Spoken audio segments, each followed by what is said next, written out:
एक समय की बात है। प्राचीन भारत भूमि में महिषासुर नाम का एक शक्तिशाली और क्रूर राक्षस रहता था। एक राक्षस और एक भैंसे के रक्त से जन्मे महिषासुर के पास अपार शक्ति और शक्ति की कभी न मिटने वाली प्यास थी। राक्षसों की अपनी दुर्जय सेना के साथ उसने पूरे देश में तबाही मचाते हुए देवताओं और मनुष्यों को समान रूप से आतंकित किया।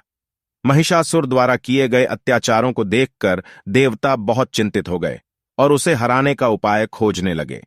उन्हें एहसास हुआ कि स्वयं भगवान ब्रह्मा द्वारा दिए गए उनके वरदान ने उन्हें लगभग अजेय बना दिया था। वरदान के अनुसार उसे कोई मनुष्य या देवता नहीं मार सकता था। हालांकि देवताओं ने वरदान में एक खामी खोज ली, जिसमें कहा गया था कि एक महिला उनकी मृत्यु का कारण बन सकती है। इस नए ज्ञान के साथ देवताओं ने अपनी दिव्य ऊर्जाओं को संयोजित करने और एक शक्तिशाली देवी बनाने का फैसला किया, जो महिषासुर को हराने में सक्षम होगी। इस प्रकार सर्वोच्च महिला योद्धा देवी दुर्गा का जन्म हुआ। उसके पास सभी देवताओं की शक्ति और बुद्धि थी और वह उनके हथियारों और दिव्य आशीर्वाद से सुशोभित थी।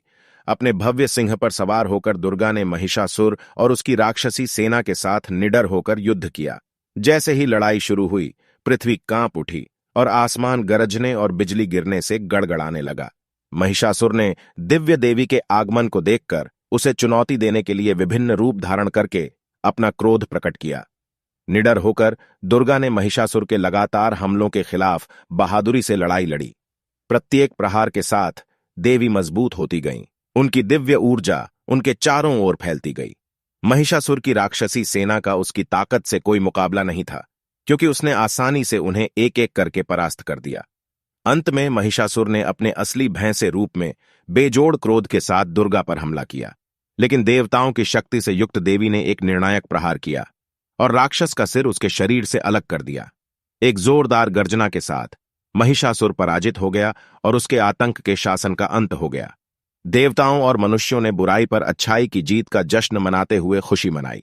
उन्होंने देवी दुर्गा के साहस, शक्ति और अटूट दृढ़ संकल्प के लिए उनकी प्रशंसा की और उनका सम्मान किया।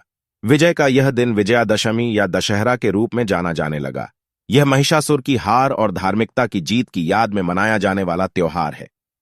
महिषासुर वध की कहानी एक अनुस्मारक के रूप में कार्य करती है कि बुराई को हराया जा सकता है, चाहे उसकी अजेय प्रकृति कुछ भी हो। यह धार्मिकता की शक्ति, महिला सशक्तिकरण के महत्व और इस विश्वास पर जोर देता है कि अच्छाई हमेशा अंधेरे पर विजय प्राप्त करेगी।